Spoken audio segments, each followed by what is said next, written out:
সারা বিশ্বের মুসলমানদের জন্য এই রমজান মাসটি খুবই পবিত্রের এবং মহিমান্বিত একটি মাস।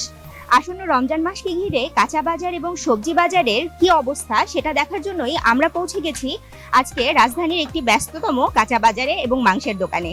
এখানে আমরা জানবো যে জিনিসপত্রের দামের কিরকম তারতম্য হচ্ছে।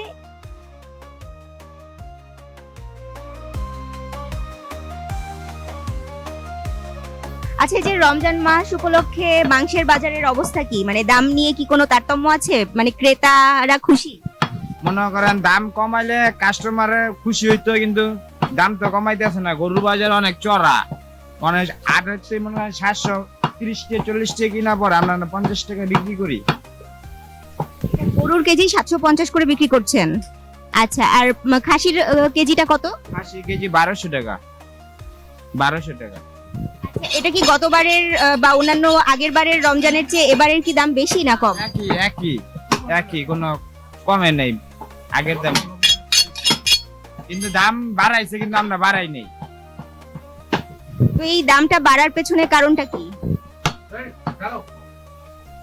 দামের বাড়ানোর কারণ হইছে মনে করেন আঙ্গ তো কোনো কারণ নেই, আমরা যেমন কিনা আমরা এমু বিক্রি করি, আমরা আঙ্গ বাড়ানোর কোনো ক্ষমতা নেই, বুঝেন নেই। গরুর দাম বেশি, গৃহস্থের গরু খাবারের দাম বেশি, গৃহস্থ বেচবো কিভাবে? তার জন্য গরুর দাম বেশি। আপনার গোড়ার থেকে ঠিক করতে হবে, কষে তো নাই। আমার 750 টাকা করে কিনা পড়ছে বর্তমানে, আমার দমে বাধ্য হয়ে কমে ব্যস্ত হইতেছে। 750 টাকা করে কিনা পড়ে। এই সব দেশি গরু ছাড়া কোনো গরু যাবো হয় না। তো এই যে দাম যেটা বেশি আছে, এতে কি ক্রেতারা কিনছে? হ্যাঁ, ক্রেতারা কিনছে, ইনশাল্লাহ ক্রেতারা খুশি।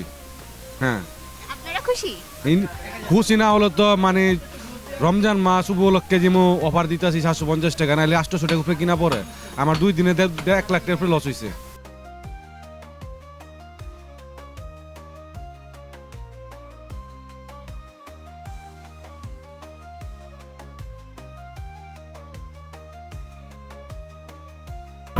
পিস হিসেবে কত?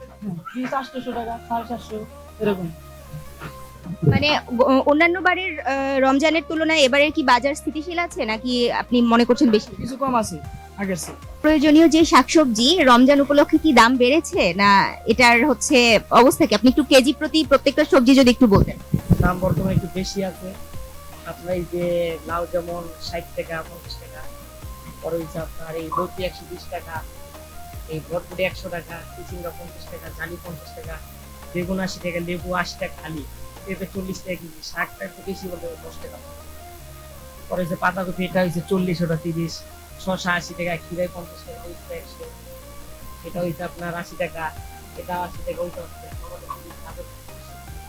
আচ্ছা, এই সবজির যে দামটা, এটা কি রমজানের আগে কম ছিল, মানে হঠাৎ করেই বেড়ে গেছে?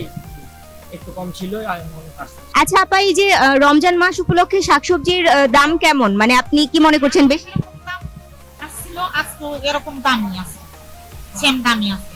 মরিচ 20 টাকা বেশি, 20 টাকায়, টমেটো 40 টাকা, 40 টাকাই। তারপরে বেগুনের দামটা একটু বাড়ছে, বেগুন 70 টাকা কিনা, আমাকে 80 টাকা বিক্রি করতে, না কিনলে তো আমি কিছু থাকবো না। আল্লাহ মনে করেন 70 টাকা কিনা, 80 টাকা, 70 টাকা এরকমই বিক্রি করতেছে। সাজনা 200 টাকা কেজি, মনে 190 টাকা কিনা আছে, 200 টাকা তো বিক্রি করা লাগবে। আর পেঁয়াজের কেজি 50 টাকা, এটা ভালো দাম, 50 টাকা কেজি। আর আলু 30 টাকা। আর এই যে যেই দামটা বললেন, এই দাম নিয়ে ক্রেতাদের কি কোনো অভিযোগ আছে? না না না, কোনো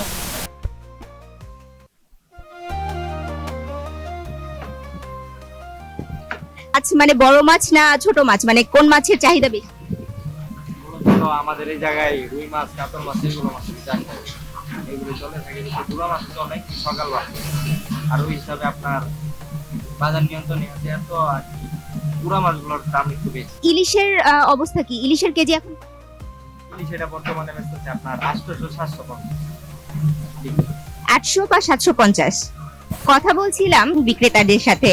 কাঁচা বাজারে নিত্য প্রয়োজনীয় দ্রব্য, মাছ, মাংস, শাকসবজি এবছর বাজার একটু বেশি বলছে অনেকে, আবার বলছে স্থিতিশীল।